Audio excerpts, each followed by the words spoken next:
Hey team, so today we're going to look at just how to kind of mix everything together with polynomials, and then we're going to link it with quadratics and essentially kind of basically build our muscle. Can we visualize what a function looks like without actually graphing it? Let's dive on in. All right, for these first two, it's about building your ability on site to identify what it's going to look like. And immediately, as I see an x in the exponent, I know that it is going to be an exponential function. And that is because it is degree x. The highest degree is to the number x. It is going to look like something like that. If I'm going into exactsies, this 2 in the front is going to vertically stretch it. All right, number 2. Remember, y is the output. This x squared times x minus 2. Now, I'm looking at it, and you might want to say, oh, it is degree 2. Therefore, it is a quadratic. And that is not the case. Yes, I see this x squared. But if I distribute x squared to each term and write a equivalent expression, it reveals a much different picture. It reveals it is to the third degree, and it is not going to be quadratic. It is not linear. Okay. This next section is just checking your algebra. Have your skills deteriorated? Do you understand your rules with negatives and distributing? Let's go ahead and check it out. Immediately on site, I distribute this 2 here into this positive 1, leading into 2x plus 2. I'm going to distribute this x here and here, and I get x squared plus 7x. Now, I'm going to combine like terms as I write this in order from greatest to least. I see x squared. I see 2x and 7x, which makes 9x, and then plus 2. Therefore, I wrote it in greatest to descending order when it comes to power. I'm going to do the same thing for this next guy. Distribute, make sure I don't mess up my integer error. A negative times a negative turns into a positive 5x plus 6x squared. I distribute this negative 2 into the 7x, which becomes negative 14x. And again, I write it in descending order. Negative 6x squared minus 5x squared plus 5x minus 14x. And it's going to simplify to 1x squared minus 9x.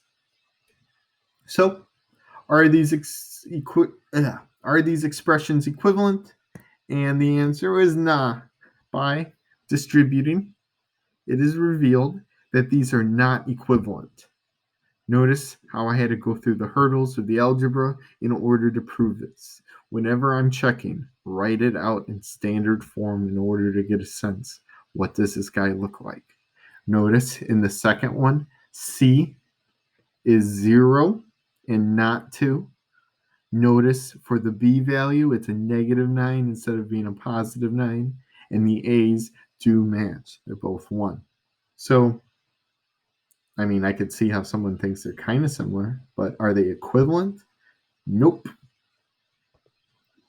All right, number 4. Now, most of you distribute like so, where you'll distribute the first term and then the second term and then clean it up. I'm going to demonstrate how to use it for an area model. Since we are not factoring, we're going to write our terms on the outside. I'm going to write 2x. I'm going to write minus 1. Over here, I'm going to write 3x squared. And then over here, I'm going to write negative 4x. So now I'm going to just multiply.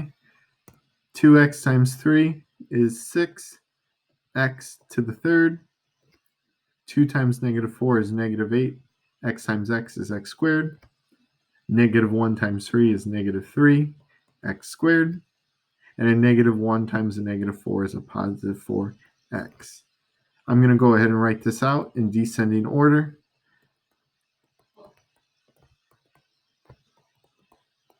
Some of you wanted to go ahead and combine like terms here. This was totally an option, but I need to just make sure at the end I represent it in standard form. Going from greatest exponent to least. Okay. Now number 5, this is jumping back in the future. Again, we're checking how well can you handle substituting in a -1 in for x. Notice that this absolute value, basically how it works is if I put a negative number in, it's going to become a positive. But if I put a positive number in, it stays positive.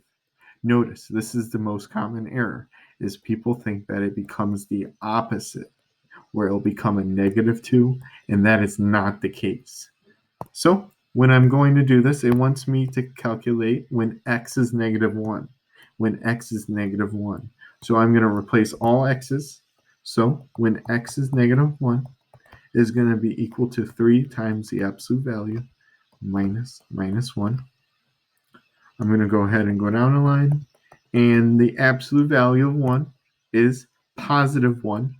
But notice how it remains the grouping symbol. It's still going to be multiplied 3 times the absolute value. To imply multiplication, I'm going to use a parenthesis, and then a negative makes +1.